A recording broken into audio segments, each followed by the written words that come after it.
Salam əziz izləyicilər. Tarixdə bir gündə xoş gördük. Bastiliya, bir imperiyanın sonu. Heç təsəvvür edə bilirsinizmi ki, bir qalanın süqutu necə bir ölkənin, hətta bütün dünyanın taleyini dəyişə bilər?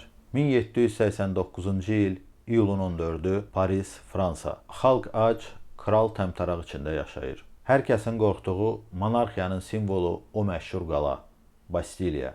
İnsanlar niyə onu hədəf seçdilər? Sadəcə bir qala idi, yoxsa qurtuluşun açarı? Gəlin tarixin ən böyük üsyanlarından birinə, Fransız inqilabının başladığı o qanlı günə birlikdə qaydaq. Hər şey bir ərzaq qıtlığı və vergilərlə başladı. Xalq artıq dözə bilmirdi. Üstəlik kral 16-cı Ludovik islahatçı nazir Nekeri vəzifəsindən uzaqlaşdırdıqdan sonra Paris sanki barıt çəlləyinə döndü. Kral 16-cı Ludovik islahatçı maliyyə naziri Jacques Nekeri xalq arasında çox populyar olduğu və üçüncü təbəqənin, yəni sadə xalqın hüquqlarını dəstəklədiyi üçün işdən çıxarmışdı. Kral onun bu mövqeyini mütləq monarxiyaya təhdid hesab edirdi. Onun 11 iyul 1789-cu ildə vəzifədən uzaqlaşdırılması Fransa inqilabını alovlandırdı. Nekerin işdən çıxarılmasının səbəbləri nə idi? Neker dövlət büdcəsini ilk dəfə xalqa açıqlamış, islahatlar apararaq imtiyazlı təbəqələrin, zadəganlar və ruhanilərin vergi üstünlüklərini ləğv etməyə və xalqın rifahını yüksəltməyə çalışmışdı. Kral və mühafizəkar saray əyanları isə Nekerin xalq arasında artan nüfuzundan və nazirin monarxiyanın səlahiyyətlərini məhdudlaşdıracağından ehtiyat edirdi. Hücumun məqsədi niyə məhz Bastiliya? Çünki ora həm siyasi məhbusların saxlandığı yer idi, həm də içəridə tonlarla barıt və silah var idi. İnqilabçılara isə mübarizə aparmaq üçün məhz bu silahlar lazım idi. O gün nə baş verdi?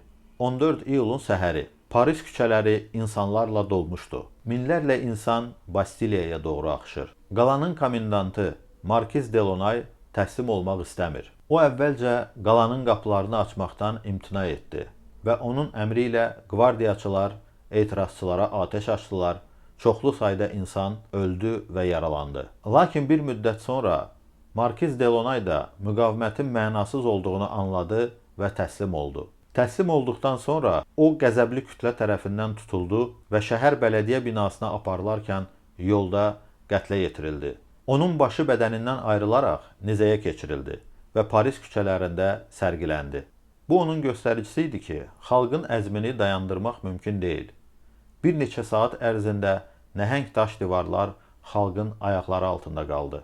Bastiliyanın süqutu nə deməkdir? Bu hadisə sadəcə bir binanın uçurulması deyildi.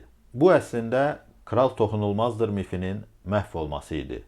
14 iyul 1789-cu ildə Bastiliya alındıqdan sonra kral 16-cı Ludovik formal olaraq taxta saxlanıldı. Lakin onun mütləq hakimiyyətinə son qoyuldu. O Parisə gəlməyə məcbur edildi. 1792-ci ildə respublika elan edildikdən sonra devrildi və kral ailəsi Temple qalasında həbs olundu. Məhkəmədə o Fransa xalqına qarşı sui-qəsdə və vətənə xəyanətdə təqsirli bilinərək 21 yanvar 1793-cü ildə gilyotin vasitəsilə edam edildi. Bastiliyanın süqutu ilə feodalizm dövrü bitdi.